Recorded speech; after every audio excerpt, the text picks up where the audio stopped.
Welcome back to American Sunrise. It is time to stay awake, not woke. And today, a media icon pulls a fast one on his audience. Howard Stern returned to the mic this week, but only after pretending to leave his show, fueling rumors that he was out at Sirius XM. While he's back for now, Stern's contract does expire in 2025, and no new deal has been confirmed. This comes amid shrinking subscriber numbers and mounting competition from free streaming platforms. Is this the final act for the so-called king of all media? Let's ask the expert, Adam Weiss, the host of Media Exposed, for us here on RAV. Adam, thank you so much for joining us here on American Sunrise. I mean, you got to be in a pretty desperate spot to fake your own death, if you will, like Howard Stern. What is your reaction to all of this? My reaction is its segment can go on for a whole class on how Howard Stern was once pretty much in the camp of, let's say, the MAGA audience, the conservative audience. The truck driver used to listen to him, the police officer, the blue-collar worker, kind of what became the Trump voter later on. He abandoned them in 2016 because he wanted to be because he wanted to be liked by Hollywood, by the inner sanctum of the left, by the major mainstream media. He abandoned his audience, and his numbers cratered. Along with that, streaming platforms came along. Someone can go in their living room, their kitchen, pop up a YouTube, be interesting, make great content, and beat Howard Stern's numbers easily. And the company's paying him $500 million over maybe 10 years, or it might have been less. And they can't afford that anymore, especially when he's abandoned his audience and his numbers aren't good anymore, just to be liked by the inside Beltway people.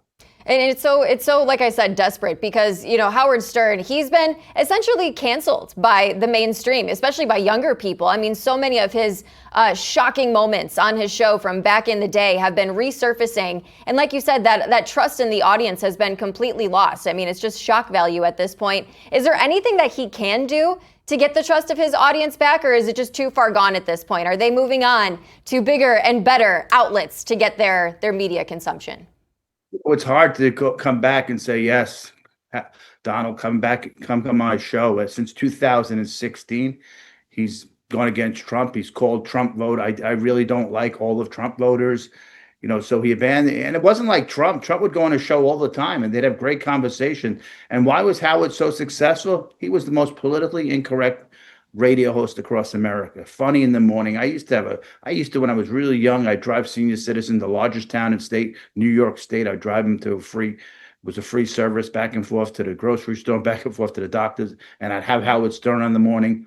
Nobody ever complained. They found it funny. Yeah. And that was who I'd listen to. And then I'd listen to Rush. But, once he abandoned all that, I don't know if he'd ever get back the audience, It's certainly a changing landscape. And I want to get your reaction to this too, Adam. Barry Weiss could be headed to CBS. The left is absolutely losing it. Reports say Paramount CEO David Ellison is on the verge of buying her outlet. It's called the Free Press, in a deal worth up to $200 million.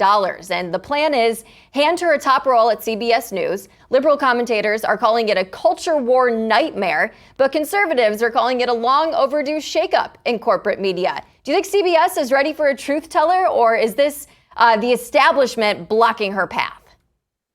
Maybe the one time Paramount, David Ellison, who's the son of the legendary Larry Ellison, who seems to be more a Republican Larry, but the son, David, is a Democrat, gave $1 million to Joe Biden's campaign. So maybe he's looking at economics. Maybe he's looking at country at whole and saying, you know what? We can't go in this route. We've edited too many. We've lost lawsuits. We're losing our audience. The morning show's cratering. We have to do something different here. We have to win back the trust of the American people.